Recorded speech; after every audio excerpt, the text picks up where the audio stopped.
Visakha steel plant విషయంలో కేంద్రం కీలక నిర్ణయం తీసుకుంది. సిఐఎస్ఎఫ్ సిబ్బందిని వెనక్కి తీసుకోవాలని కేంద్ర హోంశాఖ ఉత్తర్వులు జారీ చేసింది. నవంబర్ 17 నాటికి యూనిట్ మొత్తం ఖాళీ చేయాలని ఆదేశించింది.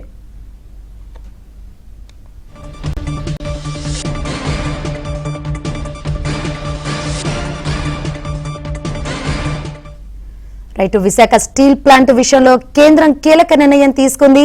కేంద్రం కీలక నిర్ణయానికి సంబంధించి మరిన్ని వివరాలు మా విశాఖ ప్రతినిధి నాయుడు అడిగి తెలుసుకుందాం. నాయుడు,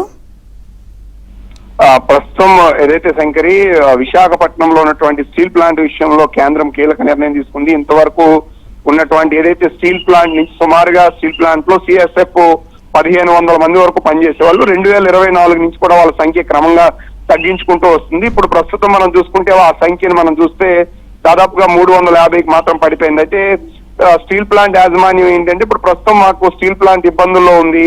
సో ఈ నేపథ్యంలో ఖచ్చితంగా స్టీల్ ప్లాంట్ సంబంధించినటువంటి సమస్యలు పరిష్కారం అయ్యాలన్నా సో వాటిని ఫైనాన్షియల్ కన్సర్న్స్ అన్ని కూడా తగ్గించుకుంటూ వస్తున్నాము. సిఎస్ఎఫ్ అనేది మాకు భారంగా మారుతుంది.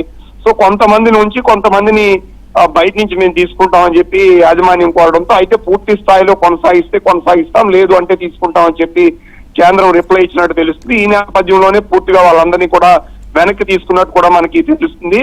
మరోవైపు మనం చూస్తే ఇప్పుడు రాష్ట్ర ప్రభుత్వం నుంచి అలాగే మరికొంతమందిని కూడా తీసుకోవడానికి యాజమాన్యం సిద్ధమవుతున్నట్టు తెలుస్తుంది. అయితే ఇప్పుడు కార్మిక సంఘాలు కానీ వీళ్ళు కానీ ప్రధానంగా ఆరోపిస్తుంది సో ప్రైవేట్ పరం చేయము, దీన్ని ఎలాంటి ఇబ్బందులకు గురి చేయము అనే నేపథ్యంలో కేంద్రం ఈ నిర్ణయం తీసుకోవడం వెనక నిజంగా కొనసాగిస్తారా, లేకపోతే ఫైనాన్షియల్ ఇబ్బందుల వల్ల యాజమాన్యం తీసుకునే నిర్ణయమా, లేకపోతే ప్రైవేట్ వాళ్ళకి ఎవరికైనా దీన్ని అప్పగించాలనే ప్రయత్నం చేస్తున్నారని చెప్పి కార్మిక సంఘాలు కానీ వీళ్ళు కానీ సో ఆవేదన వ్యక్తం చేస్తున్నటువంటి పరిస్థితి అయితే ఉంది. అయితే యాజమాన్యం మాత్రం సో ఫైనాన్షియల్ గా వస్తున్న ఇబ్బందుల్ని క్రమంగా తగ్గించుకునే నేపథ్యంలోనే ఈ నిర్ణయం తీసుకుంది. అయితే కొంతమందిని కావాలని యాజమాన్యం అడుగుతున్నప్పటికి కూడా కేంద్ర ప్రభుత్వం కొనసాగితే పూర్తి స్థాయిలో అందరినీ కొనసాగించాలి, లేదంటే కొంతమందినే పూర్తి స్థాయిలో మేము ఉంచుతామని చెప్పి చెప్తున్నటువంటి పరిస్థితి కనిపిస్తుంది. ఆ నేపథ్యంలోనే ఈ నిర్ణయం తీసుకున్నట్టు మనకు తెలుస్తుంది. దీనిపైన పూర్తి స్థాయిలో మరో క్లారిటీ వచ్చేటువంటి అవకాశం కనిపిస్తుంది. ఎందుకంటే కొంతమంది ఇన్సైడ్ ఏదైతే ఉన్నారో ఆ ప్రాంతాల్లో మాత్రం లోకల్ గా ఉన్నటువంటి ఏపీ పోలీసులు ఒక 70 మందిని తీసుకొని బయట ప్రాంతాల్లో సిఎస్ఎఫ్ ని పెట్టాలని యాజమాన్యం ఒక నిర్ణయం తీసుకున్నట్టు మనకి తెలుస్తుంది. అయితే దీనిపైన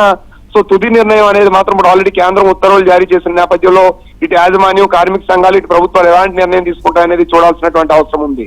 రైట్, థ్యాంక్ యూ నాయుడు.